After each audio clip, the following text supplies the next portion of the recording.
kauna-unahang weather microsatellite ng bansa o tinatawag na Project Diwata. Inaasahang mailulunsad sa taong 2016.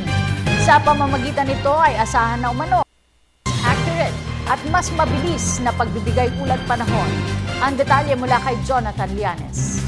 Seeking to boost the country's weather detection technology aside from other uses, the Science and Technology Department is set to launch the development of the Philippines Earth Observation Microsatellite, or codenamed Diwata, in the next 2 years. In the observance of the National Disaster Consciousness Month in Baguio City, DOST Cordillera Director Julius Cesar Sicat stressed the need for the country to have its own weather satellite for government to be guided accordingly in terms of preparations.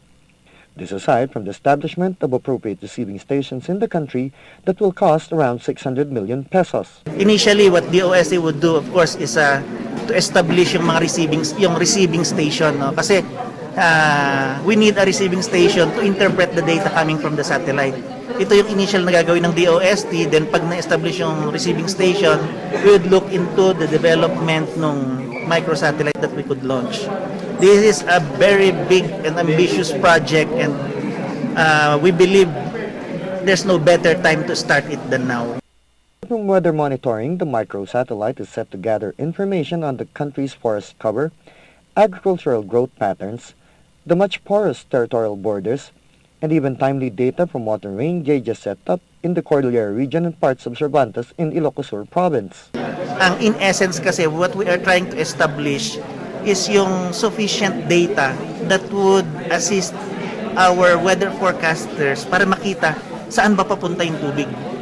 So we don't mind having it at the boundaries for as long as it would provide reliable and timely information that could save lives not only of the people of the Cordilleras but also of the other surrounding regions. Meanwhile, Civil Defense Cordillera Director Alexander Uy pointed out the need for local government units to expand its programs on disaster preparedness to combat the possible effects of disasters and calamities, particularly during these months of the rainy season.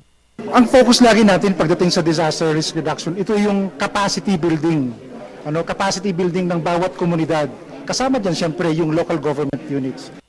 Building dahil ito lang ang aspeto sa disaster risk reduction na makakapag-reduce ng risk index natin o yung panganib ng Cordillera. Dahil sabi ng mga experts, very prone tayo saan? Sa landslide, sa flash flooding, and sa earthquake.